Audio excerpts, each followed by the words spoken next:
Shalom, beloved family. Most people think that fasting is just about weight loss or giving your digestive system a break. But the true deal is it occurs at even a cellular level through something called autophagy. This is where the body literally begins to eat itself. Let me explain. Autophagy, which is cellular cleanup, during an extended fast causes your cells to start recycling damaged proteins, dysfunctional mitochondria, and even early stage cancer cells, family. Your body will finally get a chance to take out things that accumulate like trash that has been causing inflammation and even disease. You look at the science behind fasting, there are studies, one particular being the USC 2014 study, that showed that even doing a 72-hour fast, it ended up triggering stem cells to regenerate. And it caused the immune system to reboot itself. This is widely known that fasting works for so many health conditions, which is why I always endorse it to be done. The accumulation of cellular waste and damaged proteins and dysfunctional mitochondria can cause chronic inflammation. And so when we naturally clear these things out, our temples, also known as our body, it can begin to heal itself naturally. Now that we understand that, we can actually start to carry out a 72-hour fast, mentally knowing what good it can cause for us. Also, keep in mind that fasting is one of the highest forms of worship that you can offer the Most High Yahuwah. And so when you fast, keep in mind that you should be quiet about it. I know sometimes we get excited that we're getting ready to endeavor on something so amazing. And sometimes we even think vainly about the outcome of losing a few inches or pounds. But the truth is that Yahuwah acknowledges when we fast in private so that he can reward us in an open way. Let's get back to what the science is behind fasting. Before you fast, before this 2 to 3 day fast, you want to make sure you prepare your body. And so I like to prepare my body for fasting and my husband by doing a intermittent fasting. And that is 16 hours of fasting and eating within an 8-hour window. And I know it sounds confusing, but it really isn't, because for one that actually sleeps about 8 hours a night, that's already half of the fasting that you got done, and leaving 8 more hours to fast, which can actually be done simply by drinking water or maybe some teas and things like that. It actually does fly by. And so you end up fasting for 16 hours and having 8 full hours of where you can eat, but you're not eating for 8 hours straight, family. You're just incorporating your meal times within that window. So doing this 3 days before an extended fast helps your body to get ready to actually fast more hardcore. Now, I personally fast by not eating anything at all. Sometimes I incorporate teas. Sometimes teas on an empty stomach can get me very nauseous, which is why sometimes I just don't eat at all. And as always, you have to prepare for this even spiritually through prayer and through the guidance of the Ruach HaKodesh. Because if you are not able to fully commit to fasting in that type of way that you desire, it can cause you to stumble. Now, when you are doing this, you want to gradually or slowly come into reducing your carbohydrates and increasing your healthy fats. Healthy fats like avocados, olive oil, grass-fed butters, and even MCT oil can help you to achieve that. You want to do that within 24 hours. And then what you do after the initial 24 hours of intermittent fasting, it would cause it to be more manageable for your body to transition into burning sugar, which is called glucose. And in turn, that ends up burning the fat. I hope you're following with me. And so now that we're in the 24 to 48 hour window before the actual 72-hour fast, this is where the hunger hormone called ghrelin, this actually starts to level out. This helps to make your fast a lot easier as you move forward. And so the transition phase around the 36-hour mark, many people end up noticing their mind or mental clarity begins to take place. Because what happens is ketones are now fueling your brain. And so the growth hormone rises about 300%.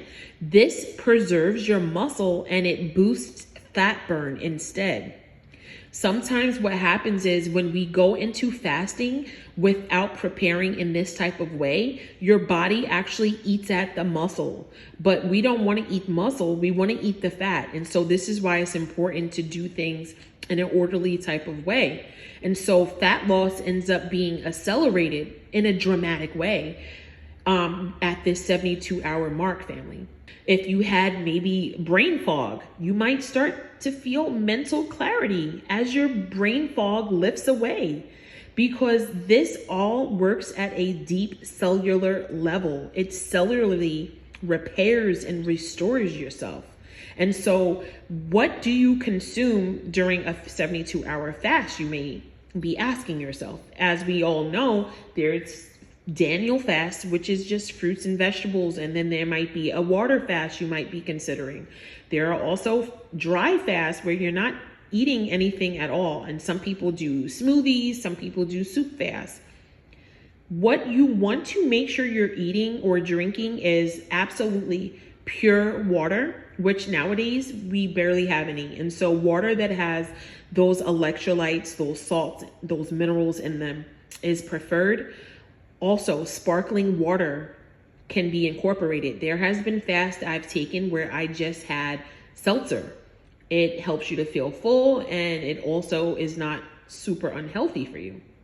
It might make you burp a lot or cause you to have gas, but it does not hurt to do that. Also, if you're able to tolerate black coffee without the cream and the sugars and sweeteners, I would recommend that.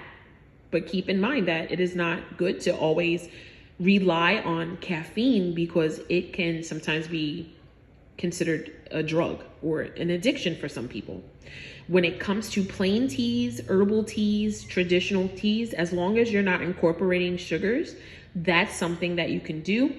And electrolytes, as I said before, but in the forms that don't contain dyes, okay? And so make sure you read the ingredients if you're considering using electrolytes to fast. Also, when it comes to fasting, you also want to make sure you do not dehydrate yourself. And so definitely make sure that you are paying attention to how you feel. Also, things like bone broth can help you, okay?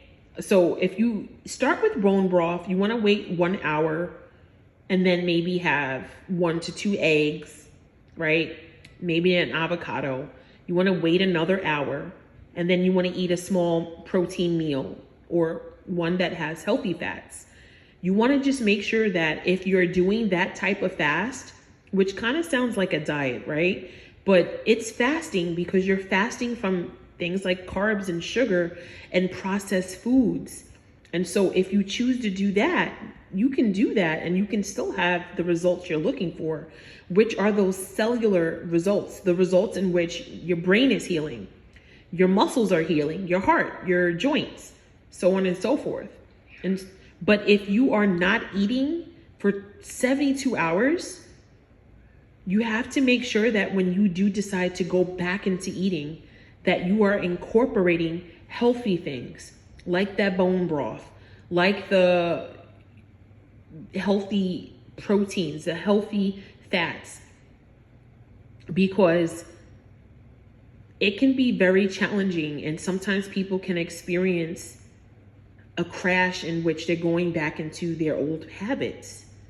So it's important that, just like Yahusha, after his fast, he was refreshed by the Malachim. When you're done fasting, be refreshed by the word and make sure that you are incorporating healthy things back into your body. Otherwise, the whole fast was pointless, because we don't fast to then become gluttons when we return to our eating habits, but we fast to return as a new creation. So I hope that made sense. Make sure that when you fast, again, know that this is the highest form of worship. Know that your body is the temple of Elohim Yahuwah.